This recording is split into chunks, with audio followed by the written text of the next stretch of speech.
A man has been jailed after taking part in a campaign of torture against a drug dealer for 12 hours who they kidnapped, assaulted and sexually humiliated.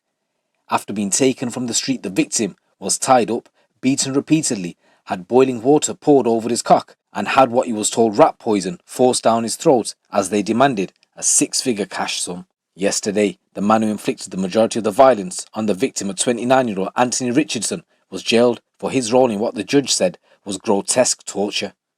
The attack began when the victim, who was a married man, was snatched from the street near his home in Blakely at around 7:30 on November the 12th, 2019.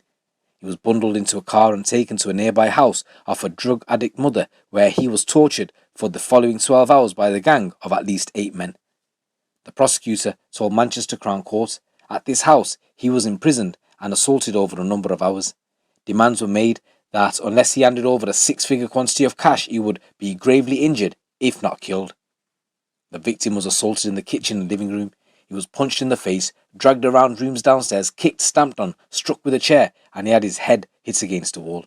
He was tied to a chair in the kitchen. His hands were bound with the cord from a set of hair clippers. His feet were bound with a rope and a jumper wrapped around his neck. His face was covered with a sheet, and the violence continued when he was tied up. He was carried into the living room. He was instructed not to look at anybody. He repeated that he had no money to give to them. This was met with more beatings. The gang produced a needle and threatened to inject him with heroin. Afterwards, they pulled down his trousers and humiliated the man.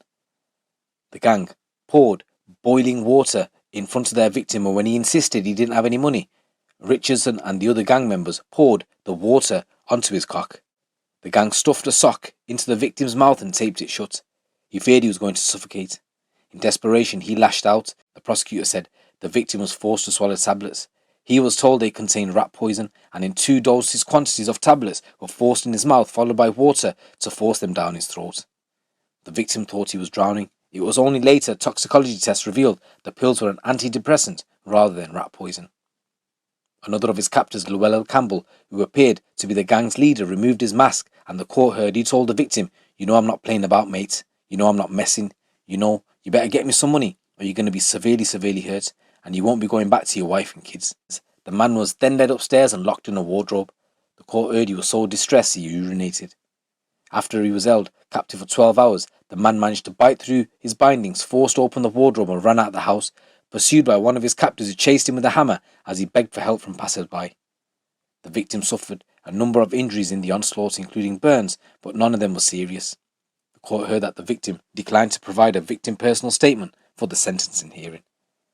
The defence pointed to a report by the probation service which noted his client was genuinely sorry for what he had done and that he wanted to address his offending behaviour whilst behind bars. Judge Elizabeth Nichols told him his victim had suffered violence and humiliating treatment, most of it inflicted by the defendant and a second member of the gang, Richard Simeons, and that it had a profound effect on him. She said, "You were present and participated in most, if not all, the acts of violence." However, she accepted he had shown genuine remorse. She characterised the campaign of torture as quite grotesque offending. So Richardson pleaded guilty to kidnap and false imprisonment on the basis that although he took part in the violence, there was no actual injury or no intention to cause serious harm, and he was jailed for 13.5 years, and he's been told he must serve at least 2/3 of his sentence before he can be released. Last month, Campbell, who's 26, was jailed for 15 years for his part in the torture. He pleaded guilty to kidnap and was found guilty of false imprisonment following a trial. He was on bail for serious drugs offences at the time of kidnapping.